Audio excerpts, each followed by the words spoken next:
Hey guys, it's Tyler, and today I'm going to share with you some hard-earned lessons that I have learned from building a drive-thru soda shop. Now, while it's been an incredible journey and an incredible experience, I've definitely made my fair share of mistakes along the way, a lot of them, but nonetheless, we'll dive into it. Just a reminder before we get into this video, I do have an ebook that's listed below. In that ebook, it's a step-by-step of how I opened up my drive-thru business, and also gives you the breakdown of my costs and what I did to get from day one to opening day one. So I have it listed down there for really cheap. We're just getting started with it. I've had a lot of people asking questions about, how much did certain things cost? How much was the whole project? And I have all that information in the ebook below. In the ebook, I also have videos that are not listed to the public. You can only get access to them in the ebook. So let's move on to it.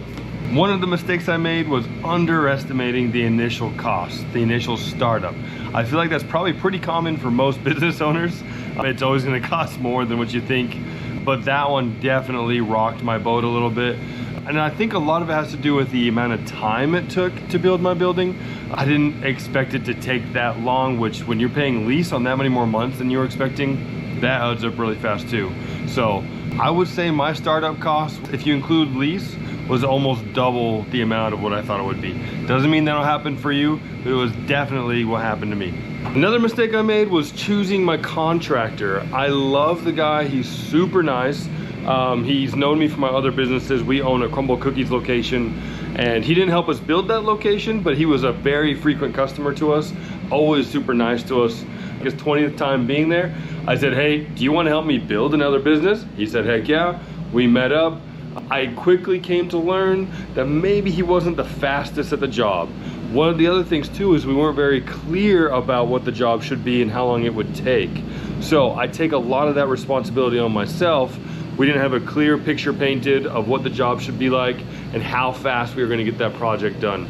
So what I would tell you is what I would recommend to you is sitting down with your contractor with plans already made, maybe even some engineered plans already made, where all the electrical outlets are gonna go, where all your plumbing is gonna go, where's your equipment's gonna go, all that already done, ready to go.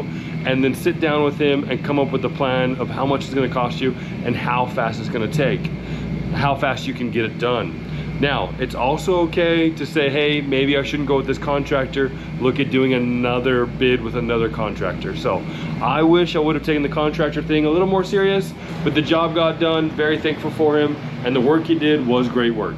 Another mistake I made that I wish I would have done a little better of is navigating my branding better, with the marketing especially. I didn't really market myself and my company very well to begin with.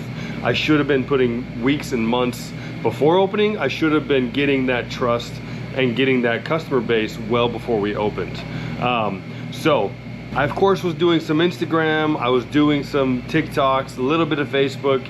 I really should have put more pressure on those social media platforms, as well as taking it more serious with our local news stations, as well as maybe some other options like getting involved with the schools that are very close by to me, very near to me. So I would definitely look at making sure your marketing and your branding is on point. It'll be well worth your time in the long run. One of the other major mistakes I made was our grand opening was not near big enough. It was a success, but it could have been way bigger.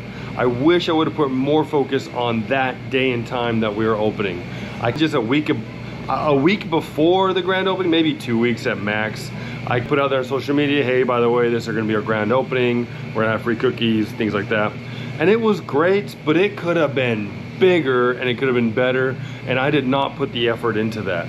And so if I were you, I would definitely look at making your grand opening a big deal. I feel like getting your customers involved at the very beginning creates this long-term effect where those customers will continue to come back. Now I just have the problem, it's a good problem, I have customers just finding out about us a month or 2 months into it, when really they should have known about us on day one. And I really think it would have benefited us so much in the long run.